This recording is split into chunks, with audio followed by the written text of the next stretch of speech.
Good morning students.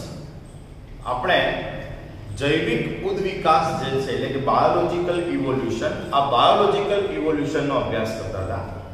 Biological ઇવોલ્યુશનની અંદર આપણે એક તો લેમાર્કવાદ ભણવાનો હતો, બીજું ડાર્વિનવાદ અને ત્રીજું ધ વ્રિસનો સિદ્ધાંત ભણવાનો હતો.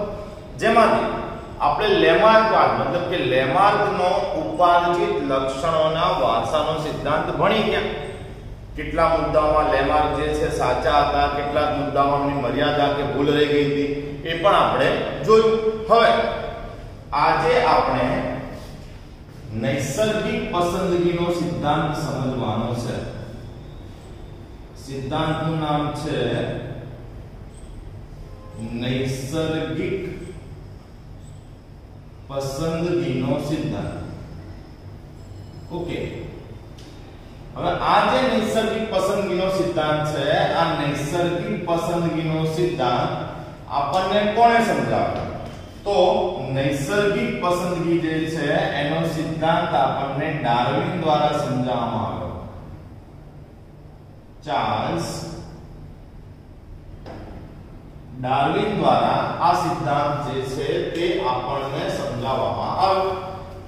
ઇતિહાસમાં થઈ ગયેલા જે મહાન વૈજ્ઞાનિકો છે એની અંદર ડાર્વિનનો સમાવેશ કરવામાં આવે છે. ઉદ્વિકાસના ક્ષેત્રમાં સૌથી ઊંડાણપૂર્વક જો કોઈએ અભ્યાસ કર્યો હોય અને સૌથી ઊંડાણપૂર્વક કોઈએ સમજણ આપી હોય તો એ ચાર્લ્સ ડાર્વિન જે છે એ હતા. હવે ચાર્લ્સ ડાર્વિન જે છે એનો નૈસર્ગિક પસંદગીનો સિદ્ધાંત આપણે સમજીએ. તો એની પહેલા આપણે એક સાયન્ટિસ્ટનું નામ પણ લેવું પડશે, થોમસ માલ્થસ. થોમસ માલ્થસ જે છે, આ થોમસ માલ્થસના જે અવલોકનો હતા એને ડાર્વિનને પ્રભાવિત કર્યો હતો. ડાર્વિન સૌથી વધુ પ્રભાવિત જો કોઈના અવલોકનથી થયો હોય તો એ હતા થોમસ માલ્થસ. તો થોમસ માલ્થસ જે છે એમના અવલોકનોથી કે એમના અભ્યાસથી ડાર્વિન જે છે તે પ્રભાવિત થયા હતા. ડાર્વિન પ્રભાવિત થયા હતા. શેનાથી? તો થોમસ માલ્થસના અવલોકનોથી. હવે થોમસ માલ્થસ જે છે એનું શું કહેવું હતું? તો એમનો મુદ્દો હતો વિપુલ સંતતિનો. એક હવે વિપુલ સંતતિ એટલે શું? તો પૃથ્વી પર જેટલા પણ સજીવો છે, પૃથ્વી પર જેટલા પણ સજીવો છે તે બધા જ પ્રજનન ક્ષમતા ધરાવે છે. મોટા ભાગના દરેક જાતિના મોટા ભાગના સજીવો પ્રજનન કરે છે, બરાબર. હવે એમની આ જે પ્રજનન ક્ષમતા છે એના કારણે આ સજીવો સતત પ્રજનન કરતા રહે તો એમની સંખ્યામાં ઘણો બધો વધારો થઈ જાય. એક એક્ઝામ્પલ તમને આપું કે બેક્ટેરિયા જે છે દર 20 મિનિટે પોતાનું એક કોષ ચક્ર પૂરું કર્યું. આપણે આગળ 11માં ધોરણમાં ભણી ગયા હતા. મતલબ કે એકમાંથી બે બેક્ટેરિયા બનતા 20 મિનિટ થાય. તો વિચાર તો કરો કે થોડો સમય જાય, થોડા મહિના કે થોડા વર્ષો, તો આખી પૃથ્વી પર બેક્ટેરિયા જોવા મળે, બીજું કશું હોય ને બેક્ટેરિયા જ ફેલાઈ જાય. એ જ રીતે સસલું છે તો એ પણ ઘણી બધી સંતતિ ઉત્પન્ન કરે. તો દરેક સજીવ જે છે એ વિપુલ માત્રામાં સંતતિ ઉત્પન્ન કરે છે, બરાબર. પ્રત્યેક સજીવ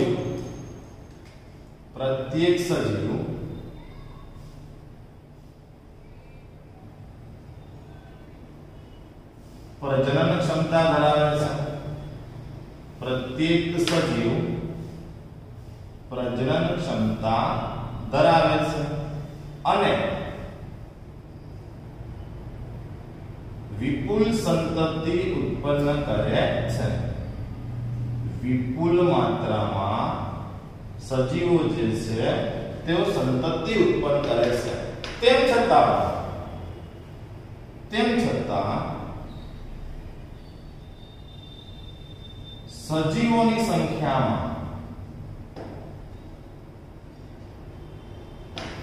અતિશય વધારો, તેમ છતાં સજીવોની સંખ્યામાં અતિશય વધારો થતો નથી. તમે કોઈ પણ પ્રાણીનો અભ્યાસ કરો, પ્રાણી પ્રજનન તો કરે જ છે, अब प्रजनन केंद्रो घणी बधी संतति उत्पन्न करता होय तो थोड़ा ज वर्षों में 2 वर्ष 5 वर्ष के 10 वर्ष में आखी पृथ्वी पर ए जेते सजीवो जे छे ए छवाई जवा जोईए पण एवुं थतुं नथी दरेक सजीव जे छे एनी संख्या नियंत्रणमां रहे छे सिवाय के ऋतुकीय फेरफार थाय ते सिवाय मतलब શું છે કે સમજો કે ચોમાસું આવે તો ચોમાસામાં દેડકાની સંખ્યા અચાનક વધી જાય તો આ ઋતુકીય ફેરફાર છે કે ચોમાસામાં લોકો પ્રજનન કરે છે એમની સંખ્યા જે છે અચાનક વધી જાય અને આમ બી તેઓ શીત સમાધિ ને ઉષ્ણ સમાધિ મતલબ શિયાળામાં અને ઉનાળામાં દેડકા બહાર જ નથી આવવાના ચોમાસા દરમિયાન કીટકોની સંખ્યા પણ વધી જાય તો આ ઋતુકીય ફેરફારને જો આપણે વાત કરીએ મતલબ કે ઋતુકીય ફેરફારને આપણે ગણતરીમાં ન લઈએ તો વર્ષે વર્ષ સજીવની સંખ્યામાં અતિશય વધારો થતો નથી તો સજીવની સંખ્યામાં અતિશય વધારો થતો નથી બરાબર સજીવો ઊંચી પ્રજનન ક્ષમતા ધરાવતા હોવા છતાં પણ એમની સંખ્યાનું સંતુલન જળવાઈ રહે છે તો આવું સંતુલન કેમ જળવાઈ રહે છે તો એની પાછળનો બીજો મુદ્દો જે છે આપણે સમજવા જેવો છે એ છે સંઘર્ષ એની પાછળનો બીજો મુદ્દો છે સંઘર્ષ સંઘર્ષ મતલબ શું તો તમારે સમજવું રહ્યું કે પૃથ્વી પર સ્ત્રોત જે છે સજીવોને સમાવવા માટે સજીવોનું જીવન નિર્વાહ કરવા માટે આ સ્ત્રોતો જે છે એ મર્યાદિત માત્રામાં છે પૃથ્વી પર સ્ત્રોતો કેવા છે મર્યાદિત માત્રામાં છે કે મોટી સંખ્યામાં સજીવોને આપણી પૃથ્વી સાચવી શકે એમ નથી કારણ કે સ્ત્રોતો મર્યાદિત છે હવે જ્યારે સ્ત્રોતો મર્યાદિત હોય સજીવોની સંખ્યા વધે તો શું ઉત્પન્ન થાય તો ઉત્પન્ન થાય સ્પર્ધા સમજો મર્યાદિત સ્ત્રોતો દરમિયાન મર્યાદિત સ્ત્રોતોમાં સજીવોની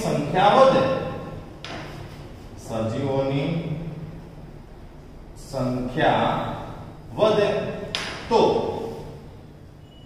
સંઘર્ષ સર્જાય અથવા તો હું તમને એવું કહી દઉં સંઘર્ષ શબ્દ નહીં લખતા આપણે સ્પર્ધા શબ્દ વાપરીએ તો સ્પર્ધા સર્જાય હવે આને પહેલા સરળતાથી આપણે સમજીએ જેમ કે માની લો કે મનુષ્ય જે છે એની વસ્તી અતિશય વધી ગઈ તો વિચાર કરો કે બધાને ખાવા માટે ખોરાક જોઈએ છે રહેવા માટે જગ્યા જોઈશે બરાબર હવે સ્ત્રોતો આપણી પાસે મર્યાદિત છે સંખ્યા ખૂબ વધી ગઈ તો સજીવોની વચ્ચે અંદર સ્પર્ધા થશે મતલબ જીવનને જીવવા માટે સજીવે સ્પર્ધામાંથી પસાર થવું પડશે બરાબર હવે સમજો સ્પર્ધા બે પ્રકારની હોય આટલું ડિટેલમાં આપણને બુકમાં નથી આપ્યું પણ હું તમને ફરીથી કહું કે આ ચેપ્ટરને આપણે નીટની અંદર જેટલા બી એમસીક્યુ પૂછાય આપણને આવડે એ રીતનું આપણે ચલાવવા માટે જઈ રહ્યા છે કે ભલે કદાચ થોડું આપણે વધારે ચલાવીએ પણ ટોપિક તમે એકવાર બુકમાંથી વાંચો તો તમને ઈઝીલી ખબર પડી જવું જોઈએ બાકી બુકની ભાષા રફ એન્ડ ટફ છે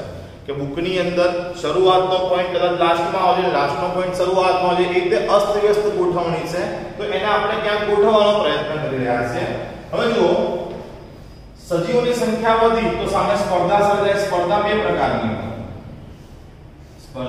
બે પ્રકારની હોય એક છે અંતઃજાતીય સ્પર્ધા એક જ જાતિના સજીવો વચ્ચે ઉત્પન્ન થતી સ્પર્ધા એને કહેવામાં આવે અંતઃજાતીય સ્પર્ધા અને બે અલગ અલગ જાતિના સજીવો વચ્ચે સર્જાતી સ્પર્ધા એને કહેવામાં આવે આંતરજાતીય સ્પર્ધા હવે સમજો જેમ કે મનુષ્યની સંખ્યા વધી ગઈ તો બધા મનુષ્યની જરૂરિયાતો લગભગ કેવી હોય સરખી હોય હવે બધા જ મનુષ્યની જરૂરિયાત જ્યારે સરખી હોય ત્યારે તમે એ વસ્તુ વિચારો કે ચોક્કસ સ્ત્રોતો માટે મનુષ્ય સ્પર્ધામાં ઉતરશે એવી જ રીતે બે અલગ અલગ પ્રાણીની વાત જેમ કે જંગલની અંદર વાઘ અને સિંહ તો વાઘ અને સિંહ બંને અલગ અલગ જાતિના પ્રાણી છે હવે એક જ જંગલની અંદર વાઘની પણ સંખ્યા વધી રહી હોય અને સિંહની પણ સંખ્યા વધી રહી હોય તો બંનેની જરૂરિયાત વસવાટ માટેની તો એમને જંગલ જોઈશે ખોરાક માટે જરૂરિયાત તમને શિકાર જોઈશે હવે માની લો કે શિકારની સંખ્યા ઓછી છે બરાબર અને વાઘ અને સિંહની સંખ્યા વધી ગઈ તો સ્વાભાવિકપણે એ લોકો ખોરાક માટે સ્પર્ધામાં ઉતરવાના તો સ્પર્ધા જે છે બે પ્રકારની હોય એક જાતિના સજીવો વચ્ચેની અંતરજાતીય બે અલગ અલગ જાતિના સજીવો વચ્ચેની આંતરજાતીય હવે સમજો બે પ્રકારની સ્પર્ધા હોય હવે જ્યારે સ્પર્ધા ઉત્પન્ન થાય ત્યારે જે સજીવ આ સ્પર્ધાની અંદર ટકી જાય એ સજીવ રહેશે. જે સજીવ સ્પર્ધામાં નહીં ટકી શકે એ સજીવ જે છે રહી શકશે નહીં. બહુ સિમ્પલ વસ્તુ છે ને આ તો. બરાબર, કોઈ એક વસ્તુ માટે બે સજીવો સ્પર્ધામાં ઉતર્યા તો એ બે સજીવોની અંદર જે યોગ્ય હશે એ ટકી જશે, જે યોગ્ય નહીં હોય એ સ્પર્ધામાં ટકી શકશે નહીં. મતલબ કે m ની સંખ્યા, મતલબ અંતરજાતીય સ્પર્ધા થઈ. માન લો કે બે વ્યક્તિ હોય તો બે વ્યક્તિ બી 100% સરખા તો ના હોય. મનુષ્યની અંદર બી આપણને અલગ અલગ ભિન્નતા જોવા મળે. કોઈની ઊંચાઈ વધુ હોય, કોઈની ઊંચાઈ ઓછી હોય. બરાબર, એવા ઘણા બધા મનુષ્યની અંદર બી આપણને વેરાયટીઝ મતલબ કે ભિન્નતા જોવા મળે. હવે એમાંની જે ભિન્નતા એમને આ સંઘર્ષમાં ટકી રહેવા માટે મદદ કરે એ સજીવો પૃથ્વી પર રહેશે. કેટલાક સજીવોમાં એવી ભિન્નતા છે કે જે આ સંઘર્ષમાં ટકી રહેવા માટે ક્યાંક ને ક્યાંક એમને મદદરૂપ નથી થઈ રહી, તો એ સજીવો ટકી શકશે નહીં. બરાબર, જેમ કે અહીંયા વિપુલ સંતતિ હમણાં આપણે કીધું ને કે સંખ્યામાં અતિશય વધારો થતો નથી. તો અતિશય વધારો કેમ નહીં થતો? કારણ કે સ્ત્રોતો મર્યાદિત છે. હવે મર્યાદિત સ્ત્રોતોમાં જે સ્પર્ધા ઉત્પન્ન થાય તો સ્પર્ધામાં જે સજીવો ટકશે એ સજીવો આગળ આવશે. જે સજીવો નહીં ટકી શકે એ સજીવોનો નાશ થશે. આ બહુ સિમ્પલ વસ્તુ છે. એના કારણે શું થાય? જેમ કે સમજો કે એક જંગલની અંદર ઘણા બધા સિંહ છે, તો સ્પર્ધા ઉત્પન્ન થઈ સિંહની અંદર. હવે એમાં જે તાકાતવર મજબૂત સિંહ હશે કે જે આસપાસના વાતાવરણ જોડે અનુકૂલિત બી થયો હશે અને સ્પર્ધામાં ટકી પણ શકે છે, તો એ ત્યાં રહેશે. બાકીના જે છે એને ત્યાંથી દૂર થઈ જવું પડશે, કારણ કે તેઓ સ્પર્ધામાં ટકી શકતા નથી. એ સિવાય ઘણા બધા પર્યાવરણીય પરિબળો છે, રોગો છે વગેરેને કારણે બી સજીવો મૃત્યુ પામે છે. મતલબ જેટલા સજીવો જન્મે છે સામે એટલા સજીવો મૃત્યુ પણ પામવાના છે. સ્પર્ધાની અંદર ટકી નહીં શકે તો એમનો નાશ થશે. એટલે વિપુલ સંતતિ જે છે, દરેક સજીવની પ્રજનન ક્ષમતા વધુ હોય, પ્રજનન કરે, વિપુલ માત્રામાં બચ્ચા ઉત્પન્ન કરે, પણ એમ છતાં એમની સંખ્યામાં અતિશય વધારો થતો નથી. કેમ? કારણ કે સ્ત્રોતો મર્યાદિત છે. મતલબ કે જીવન જીવવા માટે સજીવે સંઘર્ષ કરવો પડે. આ જે છે થોમસ માલ્થસ દ્વારા સમજાવવામાં આવેલી બાબત હતી અને આ અવલોકનોથી ડાર્વિન ખૂબ જ પ્રભાવિત થયા હતા. ઇવન ડાર્વિનનો જે નૈસર્ગિક પસંદગીવાદનો સિદ્ધાંત છે, બરાબર, આ નૈસર્ગિક પસંદગીવાદનો સિદ્ધાંત એમણે સમજાવવા માટે એક બુક પબ્લિશ કરી હતી. એ બુકનું નામ છે origin of species. Origin of species. આ બુકની અંદર પણ એમણે આ મુદ્દાઓનો ઉલ્લેખ કરેલો છે કે દરેક સજીવ વિપુલ સંતતિ ઉત્પન્ન કરે છે, એની સાથે સાથે જીવન માટે દરેક સજીવ જે છે એને શું કરવો પડશે? તો સંઘર્ષ કરવો પડશે. હવે ત્રીજો એક મુદ્દો જે ડાર્વિન આપણને સમજાઈ રહ્યા હતા એને અહીંયા આપણે એડ કરીએ તો ત્રીજો મુદ્દો જે છે ભિન્નતા. ત્રીજો મુદ્દો જે છે એ છે ભિન્નતા. સજીવો એક જ જાતિના સજીવો હોય તો પણ તેઓ 100% સમાન હોતા નથી. તેમની અંદર પણ આપણને ઘણી બધી વેરાયટીઝ એટલે કે ઘણી બધી આપણને ભિન્નતા જોવા મળે. તો અહીંયા લખી દઈએ આપણે ભિન્નતા બરાબર એ શું સમજાવવા માંગતા હતા કે એક જ જાતિના સજીવોમાં પણ ઘણી બધી ભિન્નતાઓ રહેલી હોય. ભિન્નતાઓ મતલબ શું? જુદાપણું. હવે સમજો કે સજીવ જે પર્યાવરણમાં વસવાટ કરી રહ્યા છે, એક જ જાતિના સજીવો જે પર્યાવરણની અંદર વસવાટ કરી રહ્યા છે, આ દરેક સજીવમાં અલગ અલગ શું છે? ભિન્નતા. એમાંની કેટલીક ભિન્નતા એટલે કે વેરિએશન એવું છે જે એ પર્યાવરણમાં એમને ટકી રહેવા માટે મદદરૂપ થાય છે. સમજવાનો મુદ્દો જો આ જે છે ને આ ડાર્વિનનો મુખ્ય મુદ્દો કહી શકો તમે કે સજીવોમાં જે ભિન્નતા છે એમાંની અમુક ભિન્નતા ત્યાંના પર્યાવરણમાં ટકી રહેવા માટે મદદરૂપ છે. અમુક ભિન્નતા જે છે એ ત્યાં ટકી રહેવા માટે મદદરૂપ થતી નથી. તો જે સજીવો પાસે એવી ભિન્નતા છે કે ત્યાંના પર્યાવરણમાં એ લોકો ટકી શકે છે, એ લોકો જે છે એ વધુ માત્રામાં ત્યાં વિકાસ કરશે, વૃદ્ધિ કરશે, બચ્ચા ઉત્પન્ન કરશે. જ્યારે જેમની પાસે આવી ભિન્નતા નથી એ સજીવો જે છે એ યોગ્ય ભિન્નતા ધરાવતા સજીવોની સરખામણીમાં એટલું પ્રજનન ક્ષમતા કે વૃદ્ધિ કરી શકશે નહીં. મતલબ ધીરે ધીરે એવા સજીવો કે જેમની પાસે જરૂરી ભિન્નતાઓ, જરૂરી વેરિએશન નથી, એમની સંખ્યા ઘટતી જશે અને એવા સજીવો કે જેમની પાસે જરૂરી ભિન્નતાઓ છે એમની સંખ્યા જે છે વધતી જશે.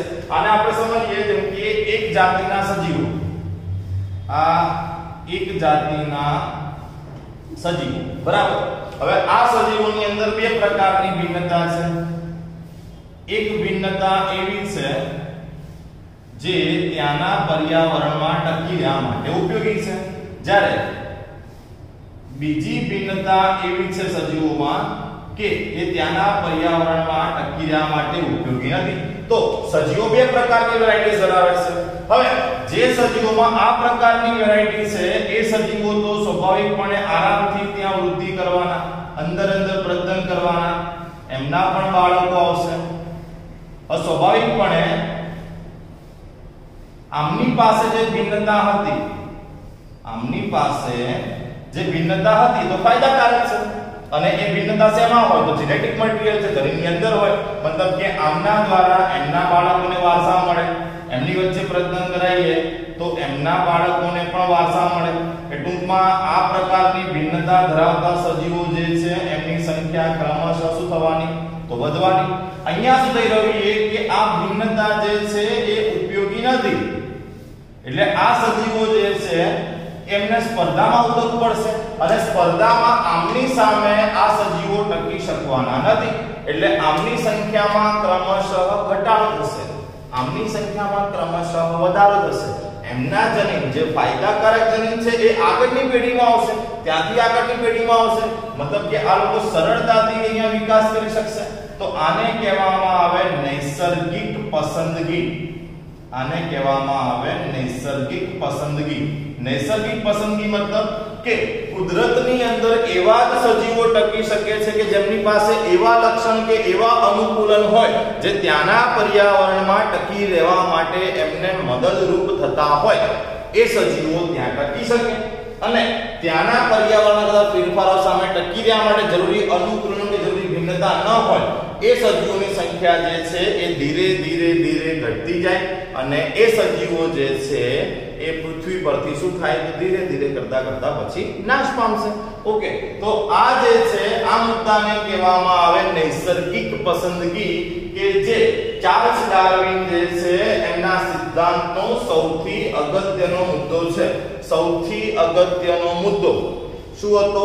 નૈસર્ગિક પસંદગી. નૈસર્ગિક પસંદગીનો સિદ્ધાંત નામ જ આપ્યું. કુદરતની અંદર એવા જ સજીવો પૃથ્વી પર લાંબો સમય ટકી શકે કે જેમની પાસે જરૂરી ભિન્નતા, યોગ્ય વેરાયટીઝ હોય કે જે એમને ત્યાંના પર્યાવરણમાં ટકી રહેવા માટે મદદરૂપ થતી હોય. ઓકે, તો થોમસ માલ્થસ જે છે એના કાર્યથી ડાર્વિન પ્રભાવિત થયા હતા. ડાર્વિને થોમસ માલ્થસના જે મુદ્દાઓ હતા એને પોતાની બુકની અંદર પણ સમાવેશ કર્યા હતા. એની સાથે તેમણે નૈસર્ગિક પસંદગી જે છે, હવે આ નૈસર્ગિક પસંદગી તો તમને ખબર પડી ગઈ. ઓકે, આપણી બુકની શરૂઆતની અંદર તમને એવું આપ્યું કે ડાર્વિન જે છે એના સિદ્ધાંતના બે મુદ્દા, મતલબ કે બે સૌથી અગત્યના મુદ્દાઓ છે. એક તો નૈસર્ગિક પસંદગી જે આપણે જોઈ લીધું, અને બીજો મુદ્દો એમણે શું કીધો છે? તો બીજો મુદ્દો એમણે કીધો છે આપણને શાખાકીય અવતરણ. બીજો મુદ્દો જે છે એ તેમણે આપણને કહ્યો છે શાખાકીય અવતરણ. હવે શાખાકીય અવતરણ મતલબ શું? તો સમજો કે આ એક જાતિ છે, આ એક જાતિ છે. ઓકે, કે જેમની પાસે જે તે પર્યાવરણમાં ટકી રહેવા માટે ઘણા બધા અનુકૂલનો છે, અને આપણે કહીએ જાતિવંત. તો આ સજીવો જે છે એ વારંવાર પ્રજનન કરશે, એમની સંતતિ આવશે, આવું પેઢી દર પેઢી ચાલ્યા કરશે. હવે આપણે જાણીએ છીએ કે એક જાતિમાંથી, મતલબ એક સજીવમાંથી જ્યારે નવો સજીવ બને તો એનામાં થોડી વેરાયટી, મતલબ ભિન્નતા હોય. એના બાળકમાં એનાથી વધુ વેરાયટી હોય, એના બાળકમાં એનાથી વધુ વેરાયટી હોય. મતલબ કે સજીવો જે છે એમની ભિન્નતામાં ક્રમશઃ વધારો થશે અને એવું બને કે હજારો વર્ષના અંતે આમાંથી જ બે જાતિ છૂટી પડી જાય. ઓકે, આ જાતિ બે છે છૂટી પડી ગઈ. ઓકે, આને આપણે નામ આપી બી જાતિ, આ થઈ ગઈ ત્રીજી. હવે આમાં પણ સતત સજીવો જે છે એ નવા જન્મતા જાય, એમાં ભિન્નતા વધતી જાય, વધુ અનુકૂલનો કેળવતા જાય અને આમાંથી પણ નવી બે જાતિ બની શકે, આમાંથી પણ નવી બે જાતિ બની શકે. આખો ઉદ્વિકાસ આની ઉપર છે ને, તો આને કહેવામાં આવે શાખાકીય અવતરણ. બુકની અંદર આ બંને શબ્દોનો ઉલ્લેખ કર્યો છે, પણ જે ડિટેલમાં માહિતી આપવી જોઈએ એ આપેલી નથી. તો બે મુદ્દા અગત્યના, શાખાકીય અવતરણ અને બીજો મુદ્દો છે નૈસર્ગિક પસંદગી, કે જે ડાર્વિનની બાબતમાં સૌથી અગત્યનો છે. હવે ડાર્વિન જે છે એને જે કંઈ પણ સમજાવ્યું તદ્દન સાચું હતું, એમ છતાં પણ ડાર્વિનની કેટલીક મર્યાદાઓ રહી ગઈ હતી. મતલબ શું? તો એની મર્યાદાઓ શું રહી ગઈ હતી કે લક્ષણો વારસામાં કઈ રીતે આવે છે એ ડાર્વિન સમજાવી શક્યા નતા. એની પાછળનું કારણ બી છે ને કે એમાં જેનેટિક મટીરીયલ, જનીન બંધારણ છે, એ બધી વસ્તુઓનો અભ્યાસ કરવો પડે. જ્યારે એ સમયે આ બધી સુવિધાઓ હતી નહીં, કે આ બધી બાબતો વિશે કોઈને માહિતી પણ હતી નહીં. બીજું, લક્ષણો વારસામાં કઈ રીતે ઉતરે એ તો ડાર્વિન ન સમજાવી શક્યા, પણ એની સાથે ભિન્નતા પણ એક સજીવમાંથી બીજો સજીવ જન્મે તેનામાં જે ભિન્નતા જોવા મળી રહી છે એ ભિન્નતા કઈ રીતે અસ્તિત્વમાં આવી તો એ પણ ડાર્વિન સમજાવી શક્યા ન હતા. જો કે એ બંને વસ્તુનો આપણી બુકમાં ઉલ્લેખ નથી અને આપણે એમાં અત્યારે જતા પણ નથી. ટૂંકમાં આ ડાર્વિનના અગત્યના મુદ્દાઓ છે નૈસર્ગિક પ્રકૃતિવાદ કે નૈસર્ગિક પસંદગીવાદના સિદ્ધાંત. અને ડાર્વિનની સાથે સાથે તમારે બીજું પણ એક નામ યાદ રાખવું પડશે. આ નામ છે આલ્ફ્રેડ વેલેસ. એમસીક્યુ ની અંદર આપણને પૂછાઈ શકે આલ્ફ્રેડ વેલેસ. આલ્ફ્રેડ વેલેસ જે છે એને મલય આર્કિપેલાગો, આપણને શબ્દ આપેલો છે મલય આર્કિપેલાગો ક્ષેત્રની અંદર સજીવોનો અભ્યાસ કર્યો. હવે સમજો, મલય આર્કિપેલાગો એટલે આજના સમયનું ઇન્ડોનેશિયા. બુકમાં નથી આપ્યું પણ ખાલી યાદ રાખજો, મલય આર્કિપેલાગો એટલે બીજું કંઈ નહીં પણ આજના સમયનું ઇન્ડોનેશિયા.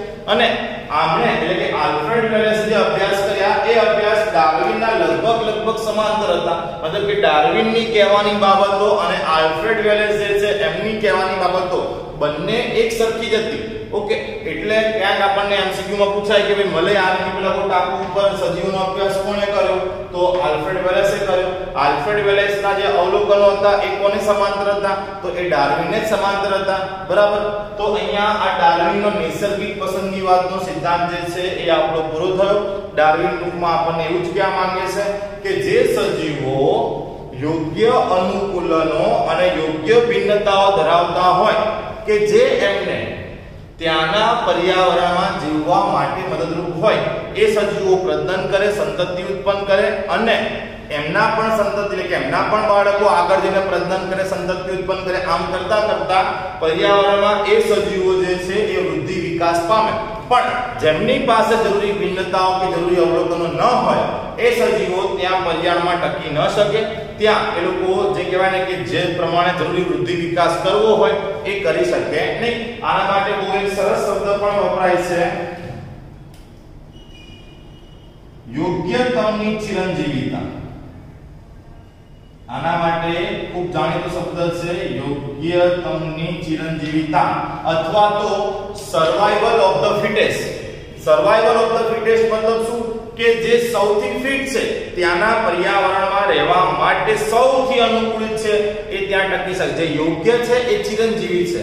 મતલબ કે જે પર્યાવરણમાં ટકી રહેવા માટે યોગ્ય છે એ ચિરંજીવી, મતલબ ત્યાં લાંબુ ટકી શકશે, લાંબુ જીવશે. અને જેની પાસે જરૂરી અનુકૂલન નથી એ ત્યાં લાંબુ જીવી શકશે કે લાંબુ ટકી શકશે નહીં. તો આ આપણને સમજાવ્યું ચાર્લ્સ ડાર્વિને. આને કહેવામાં આવે ડાર્વિનનો નૈસર્ગિક પસંદગીવાદનો સિદ્ધાંત. હવે આના આધારે તમને બુકની અંદર એક પ્રવૃત્તિ આપી છે, એટલી કઈ ખાસ ઇમ્પોર્ટન્ટ નથી પણ ખબર નહીં કેમ આપણને આપી છે ખરી બુકમાં. તો એ બી તમે કદાચ વાંચો ને તમને ડાઉટ જાય પહેલા હું તમને કહી દઉં કે બુકની અંદર આપણને કેવું આપ્યું છે કે એક સંવર્ધન માધ્યમની અંદર અહીંયા આપણે સમજાવી દઈએ, એક સંવર્ધન માધ્યમ છે કે જેની અંદર બેક્ટેરિયાની બે વસાહત છે, એ વસાહત અને બી વસાહત. ઓકે, અને આ એની આસપાસનું સંવર્ધન માધ્યમ છે. હવે આ સંવર્ધન માધ્યમમાં બેક્ટેરિયાની બંને વસાહત સરળતાથી વૃદ્ધિ કરી રહી છે. હવે આ બેક્ટેરિયાની જે વસાહત છે એમનું માધ્યમ બદલી દેવામાં આવ્યું. માધ્યમ જે છે, જે કોઈ પણ માધ્યમ પહેલા આપ્યું હતું એના કરતા માધ્યમ આપણે બદલી દીધું. આ બેક્ટેરિયાની A વસાહત, આ B વસાહત, અને આપણે આ માધ્યમ જે છે એ બદલી દીધું. માધ્યમ જે છે બદલાઈ ગયું. તો એવું જોવા મળ્યું કે માધ્યમ બદલ્યા પછી જે A વસાહત હતી એની સંખ્યા ઘટી અને B વસાહતની સંખ્યા ક્રમશઃ વધી. તો આનો અર્થ શું થાય?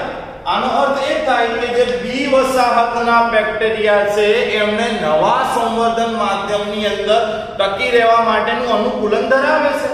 જ્યારે A વસાહતની જે A વસાહત છે એ બદલાયેલા સંવર્ધન માધ્યમમાં ટકી રહેવાનું અનુકૂલન ધરાવતા નથી. મતલબ આ ફિટ છે, fittest, survival of the fittest આપણે હાલ જ કીધું. એટલે આ લોકો પર્યાવરણમાં ટકી જશે, પણ આમની પાસે એવા અનુકૂલન નથી કે બદલાયેલા સંવર્ધન માધ્યમમાં એ ટકી શકે. એટલે એ લોકો ત્યાં ટકી શકવાના નથી. બહુ સિમ્પલ લોજિક છે આની અંદર. એવું કોઈ મોટું મિકેનિકલ સાયન્સ નથી કે આપણે બહુ વિચારવું પડે. બહુ સિમ્પલ છે. બસ ખાલી શાંતિથી આને સમજવાનું છે. ઓકે, તો આની સાથે ચાર્લ્સ ડાર્વિન જે છે એનો નૈસર્ગિક પસંદગીવાદનો સિદ્ધાંત આપણો પૂરો થયો. મેં ખાલી મુદ્દાઓ જ લખ્યા છે. બરાબર, આમાં ક્યાંથી ક્યાં શું લખવું તમને આઈડિયા ના આવે તમે બુકની અંદરથી જ લખી પણ શકો છો. બસ બુકની અંદર જે મુદ્દાઓ અસ્તવ્યસ્ત છે જ્યારે તમે એને વાંચો, સમજણ ન પડે તો આ મુદ્દાઓ તમને ત્યાં મદદરૂપ થઈ શકશે. એટલે થિયરી તમારે બુકમાંથી લખવી હોય તો તમે બુકમાંથી પણ લખી શકો છો. ઓકે, તો આની સાથે ડાર્વિનનો નૈસર્ગિક પસંદગીવાદનો સિદ્ધાંત જે છે પૂરો થયો. આવતા લેક્ચરની અંદર આપણે ધ વ્રીસ જે છે આ ધ વ્રીસનો વિકૃતિવાદનો અભ્યાસ આપણે કરવાનો છે.